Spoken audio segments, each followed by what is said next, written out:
Disney Lorcana's third set, Into the Inklands, is upon us, and coming with it is a new mechanic, locations. And we're here to talk to you about everything you'll need to know for locations when you start playing with set 3. This is the Northian here, and Mr. Maleficent is going to kick us off with the basics here. Yeah, so we're going to start off with Deville Manor. It is a basic location card. And the first thing you're going to notice is locations are going to have a ink cost, or well, a play cost and an ink symbol, just like any other card. If the card doesn't have the ink swirl, then you cannot ink it. If the card has the ink swirl, you can ink it. And then the cost is still just right there in the center. In the case of Deville Manor, it is an inkable card, and it is a 1 cost to play it. Scrolling down a little bit on Deville Manor, you'll notice a shield just like Willpower of a character, and this is still the Willpower of a location. Locations do not have a strength, so when you challenge a location, you don't have to worry about taking damage back. However, you do have to defeat the willpower via challenges if you wanted to banish the location. In this case, Deville Manor has a willpower of 4, so you would need obviously to do more than 4 damage to banish it. As well, scrolling down a little bit further, you're gonna notice a lore symbol. With locations, they work differently in that fact that you don't have to quest them or exert them or anything like that to gain lore. You're going to gain your lore at the start of your turn. So when you're doing your ready, set, draw phase, right then and there, you gain your lore for any locations you have in play, whether there are characters or not at the location. If the location is in play, you will get the lore. In the case of Deville Manor, you will get 1 lore at the start of every one of your turns that this card is still out there. Then going over to the left side of your card, you're going to see the actual cost for moving characters to the location. That's the big thing with locations, is that characters can actually exist at a location rather than just on your normal board. In order to move a character to Deville Manor, you have to pay 1 cost. That is ink cost, so you'd have to tap 1 ink to move a character there. You want to move 2 characters there, you'll have to pay 2 ink, 1 for each character. Yeah, so that symbol kind of looks different. I said that, but now for me it's like, oh god, I already had my kind of set up a very specific way, and now I'm gonna have to think about it. But just a few things to know about the card in general that you won't like on the card itself. Characters do not get any sort of bonus, being at the location or anything like that. A common misconceptions that, oh, the lore that's on the location, characters can gain that amount of lore. That's not how it works. Characters aren't like safe at a location unless it's something. Having at a character location doesn't mean, oh, the location the characters exerted at a location challenge just as normal. There's no limit to how many characters you want at a location. So if you have the ink to do it and you want to move like all 10 of your characters out on the board to a location that gives them resist +1, you can do that. And speaking of resist +1 with locations, there are kind of 2 different locations that you'll come across that have certain abilities that affect characters. So one of them just gives characters some passive abilities. As I mentioned with resist +1, you'll find that with location card that is Maui's Place of Exile. This is a steel card, and characters there gain resist +1 while there. So by paying the cost to move a character there, they'll just gain that bonus. There is a second type of ability that locations have, and an example of that is Montanui. I guess we have a little bit of a Wana theme here. But for that location, whenever a character is banished, you can put that card into your inkwell face down and exert it. So it doesn't necessarily give your character like a special ability, it's just something that will happen while a character is there. There's many different locations you'll find that do similar things. And then on top of that, there are going to be some character cards that expressly have abilities that have to do with moving location. So One of those cards is the new Jim Hawkins card, where play him, you can play a location for free, and then he can move to that location. You'll see there's going to be certain character cards where if you don't have a location in your deck or in play, it's not really worth it having them in your deck.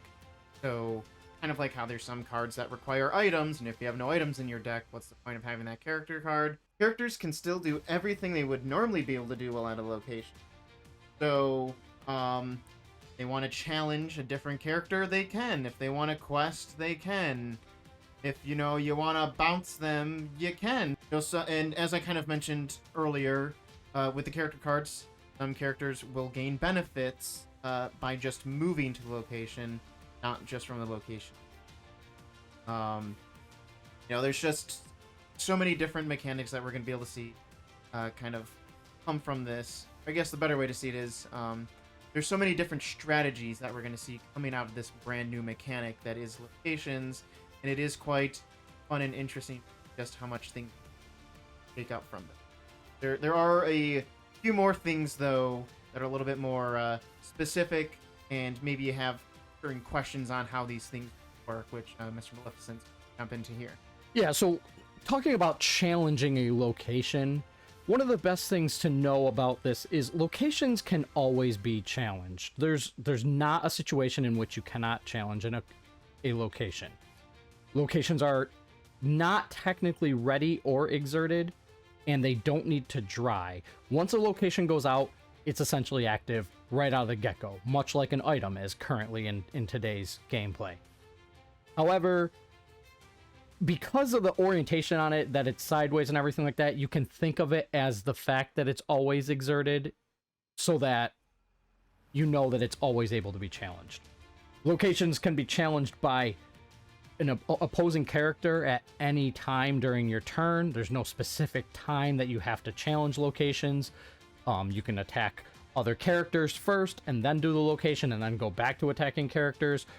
However you want to do it, just there's not a specific time that you have to attack a location. And the other big thing to know is regarding reckless characters. You might think to yourself, okay, a reckless character doesn't have to do anything if there's no character exerted. Well, if there's a location in play now, your reckless character does have to attack the location. It might lead to actually some plays where you drop a location almost in a bodyguard-y sense. Except for the fact that obviously if you did exert your character, they can choose to still recklessly attack the character over the location. So, I don't quite fully see how that plays out yet into a specific deck, but keep that in mind. Reckless characters have to attack locations if there's no exerted characters. Just some miscellaneous stuff to talk about locations. That's less about their utility and more so just interesting things to note.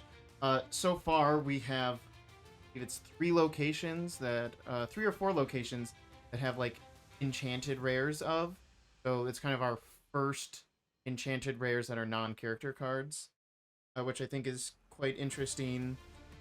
And when it comes to lore, there are some locations very similar to the characters that just don't give you lore. They're there mainly for their ability.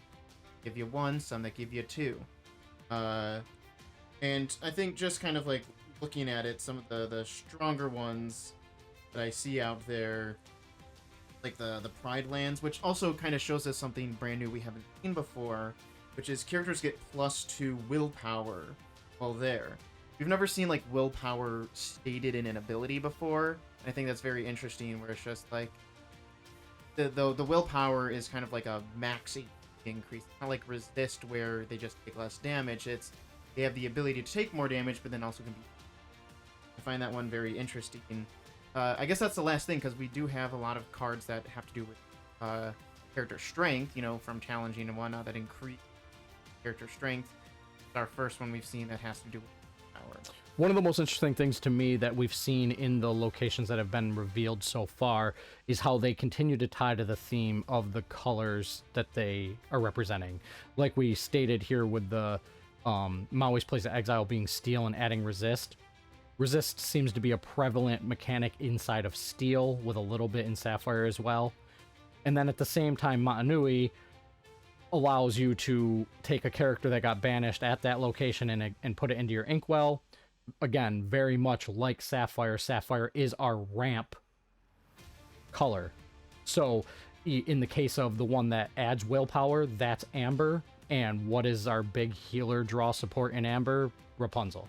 So I think it's very cool how they are making the location cards that we've seen so far continue to play into our well-developed mechanics already.